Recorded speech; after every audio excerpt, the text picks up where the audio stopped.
Well, we continue to get more numbers indicating that US economic activity is really starting to slow down.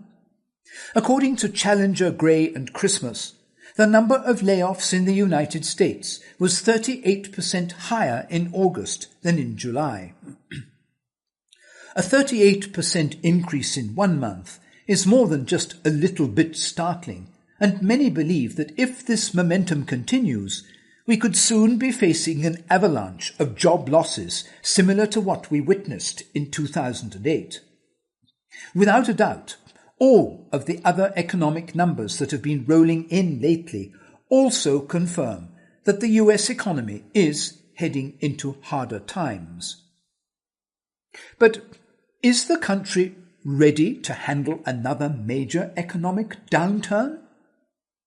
Even though there have been moments of difficulty over the past decade, we truly haven't seen anything like this since the last recession. Employers also announced the most layoffs of any August since 2009, according to the outplacement firm Challenger, Gray and Christmas. Job cuts rose 38% over July, with 53,480 positions to be slashed from employer payrolls, led by workforce reductions in healthcare, which have been a mainstay of recent job creation, the tech sector and manufacturing. So let's have a look at why this is happening. There are many factors at play, but Andrew Challenger has singled out the trade war as one of the main reasons, quote unquote. Employers are beginning to feel the effects of the trade war and imposed tariffs by the US and China. Other nations are really starting to feel the effects of the trade war as well. This week, Germany reported a sharp drop in new manufacturing orders. Contracts for made-in-Germany goods fell from 2.7% from the previous month in July, data showed on Thursday, driven by a big drop in bookings from non-Eurozone countries, according to the Economy Ministry. That undershot a Reuters consensus forecast for a 1.5% drop.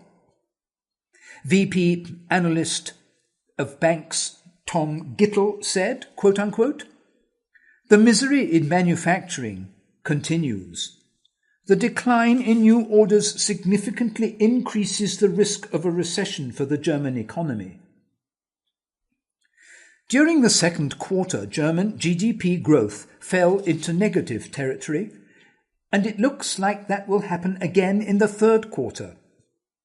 That would mean that Germany is already in a recession right now, and that is very troubling news for all of Europe. In the US, just about everything you'd expect to see happen just at the beginning of a recession is happening in textbook fashion right in front of our eyes. In particular, the transportation industry is already mired in a very deep downturn, and we just learnt that orders for heavy trucks in August were down by 80% compared to a year earlier, according to preliminary estimates by FTR Transportation Intelligence. It was the 10th month in a row of year-over-year declines, and the second month in a row of 80% plus declines, with orders in July having plunged 81.2% to about 9,800, not seen since 2010. That seems like an awfully big red flag. Overall, it's still being projected that the US economy will stay out of contraction territory in the third quarter, but GDP forecasts have continued to slip. The following comes from Reuters, quote unquote. "The US economy is likely growing at a 1.7% annualized rate in the third quarter, based on weaker than forecast data on domestic manufacturing activity and construction spending," the Atlanta Federal Reserve's GDP Now forecast model showed on Tuesday. This was slower than the 2% pace estimated by the Atlanta Fed's GDP program on August the 30th. In the end, any number above zero for the third quarter should be considered a big victory in this global economic environment. But even if we eke out slight growth in the third quarter, nobody should be using the word booming to describe the economy. In fact, it hasn't been booming for a very, very long time. We haven't had a full year when US GDP grew by at least 3% since the middle of the Bush administration, and at this point nearly 40% of the nation struggles to pay for the basics. Many people still struggle to pay bills even for something as basic as food. That's the difficult conclusion of a new report released this week by the Urban Institute, a non-partisan, non-profit policy group based in Washington, D.C., which surveyed almost 7,600 adults last December. Some 39.4% of adults said their families had trouble meeting at least one basic need for food, healthcare, housing, or utilities last year. The gap between the haves and the have-nots continues to grow in the US, and that has dire implications for the future. If those with money and power continue to have a let-them-eat-cake attitude about all of this, eventually we'll see chaos in the streets, which is something that Umair Haq recently discussed. How can the economy be strong when 40% of people are struggling to eat? Isn't that a bit like the Hunger Games actually coming to life? Is that really where America is right now? What on earth? Think about that fact itself for a second before we discuss it. 40% of people in what they like to call the world's richest country struggle to afford food. It really is a let-them-eat-cake moment happening before our eyes. How much more Versailles can you get? There's nothing more basic than being able to afford food. When a society can't provide foods for its people, it's one of the most severe and fundamental indicators that something's terribly wrong. More government handouts are certainly not the answer. The US government already hands out money and benefits to more than 100 million people every month, yet the problems just continue to escalate. In the end, what people really want is to be able to work hard and provide for their own families. We need an economy that creates more well-paying jobs and makes it easy to start businesses, and we haven't seen an economy like that for a very long time. But now, it appears, we're heading into a new economic crisis. The job losses are likely to escalate in the months ahead, and more people now believe that the economic pain we're about to experience will be even greater than what we experienced during the last recession.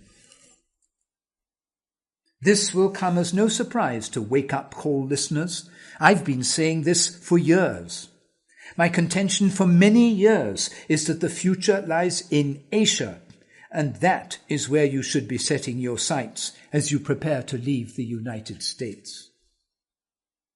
I have actually narrowed down the options considerably since I first started talking about this on Gary's show.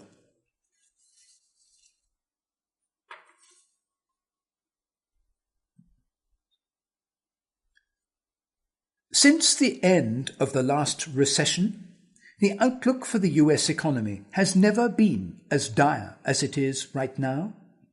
Everywhere you look, economic red flags are popping up, and the mainstream media is suddenly full of stories about the coming recession. After several years of relative economic stability, things appear to be changing dramatically for the US economy and the global economy as a whole. Over and over again, we are seeing things happen that we haven't witnessed since the last recession, and many analysts expect the troubles to accelerate as we head into the final months of 2019. We might want to hope that things will soon turn around, but at this point that doesn't appear likely. The following are 28 signs of economic doom as the pivotal month of September begins. 1. The US and China just slapped painful new tariffs on one another, thus escalating the trade war to an entirely new level. 2. JP Morgan Chase is projecting that the trade war will cost the average US household $1,000 a year. 3. Yield curve inversions have preceded every single US recession since the 1950s, and the fact that it's happened again is one of the major reasons that Wall Street is freaking out so much lately. 4. We just witnessed the largest decline in US consumer sentiment in 7 years. 5. Mortgage defaults are rising at the fastest pace we've seen since the last financial crisis. 6. Sales of luxury homes valued at $1.5 million or higher were down 5% during the second quarter of 2019. 7. The US manufacturing sector has contracted for the first time since September 2009. 8. The Cass Freight Index has been falling for a number of months. According to CNBC, it fell 5.9% in July, following a 5.3% decline in June and a 6% drop in May. 9. Gross private domestic investment in the United States was down 5.5% during the second quarter of 2019. 10. Crude oil processing at US refiners has fallen by the most we've seen since the last recession. 11. The price of copper often gives us a clear indication of where the economy is heading, and it's down now 13% over the last 6 months. 12. When it looks like an economic crisis is coming, investors often flock to precious metals. So it's very interesting to note that the price of gold is up more than 20% since May. 13. Women's clothing retailer Forever 21 is reportedly close to filing for bankruptcy protection. 14. We've just learnt that Sears and Kmart will close nearly 100 additional stores by the end of this year. 15. Domestic shipments of RVs have fallen an astounding 20% so far in 2019. 16. The Labour Department has admitted that the US economy actually has 501,000 less jobs than they previously thought. 17. S&P 500 earnings per share estimates have been steadily falling all year long. 18. Morgan Stanley says that the possibility that we'll see a global recession is high and rising. 19. Global trade fell 1.4% in June from a year earlier, and that was the biggest drop we've seen since the last recession. 20. The German economy contracted during the second quarter, and the German central bank is predicting the third quarter will also post a decline. 21. According to CNBC, the S&P 500 just sent a screaming sell signal to US investors. 22. Masanari Takada is warning that we could soon see a Lehman-like plunge in the stock market. 23. Corporate insiders are dumping stocks at a pace we haven't seen in more than a decade. 24. Apple CEO Tim Cook has been dumping millions of dollars worth of Apple stock. 25. Instead of pumping his company's funds into the stock market, Warren Buffett's decided to hoard $122 billion in cash. This appears to be a clear indication that he believes a crisis is coming. 26. Investors are selling their shares in emerging markets funds at a pace we've never seen before. 27. The Economic Policy Uncertainty Index hit the highest level we've ever seen in the month of June. 28. Americans are searching Google for the term recession more frequently than at any other time since 2009. Well, there you have it, ladies and gentlemen. I don't think I can put it more succinctly than that. The signs are very clear, but unfortunately, we live at a time when normality bias is rampant in our society. If you're not familiar with normality bias, the following is how Wikipedia defines it. Quote, "The normality bias is a belief people hold when considering the possibility of a disaster. It causes people to underestimate both the likelihood of a disaster and its possible effects because people believe that things will always function the way things normally have functioned. This may result in situations where people fail to prepare themselves adequately for disasters, and on a larger scale, the failure of governments to include the populace in their disaster preparations. About 70% of people reportedly display normality bias in disasters. By the way, I refuse to use the non-word normalcy, invented for no good reason when the word normality was and is perfectly serviceable for our needs. Thank you. For most Americans, the crisis of 2008 and 2009 is now a distant memory, and the vast majority of the population seems confident that brighter days are ahead, even if we must weather a short-term economic recession first. As a result, most people are not preparing for a major economic crisis, and that makes us extremely vulnerable. In 2008 and 2009, the horrible financial crisis and the bitter recession that followed took most Americans completely by surprise. It will be the same this time around, even though the warning signs are there for all to see. The trade war between the United States and China is increasingly weighing on the global economy, but unfortunately it does not appear that it will end any time soon. Many pundits in the US originally believed that the trade war would be short because the economic pain would be too much for the Chinese to handle. But the truth is that the Chinese are not nearly as motivated by short-term concerns as Americans are. They have always been long-term planners, and they are not afraid to set goals that may take multiple generations to achieve. So they are not going to allow an angry American president that may be voted out of office by the end of next year greatly to alter their long-term economic strategies.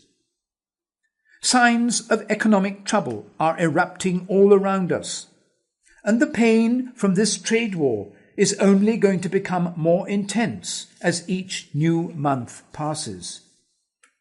A tremendous amount of pain is ahead, ladies and gentlemen, and the American people are completely unprepared for that.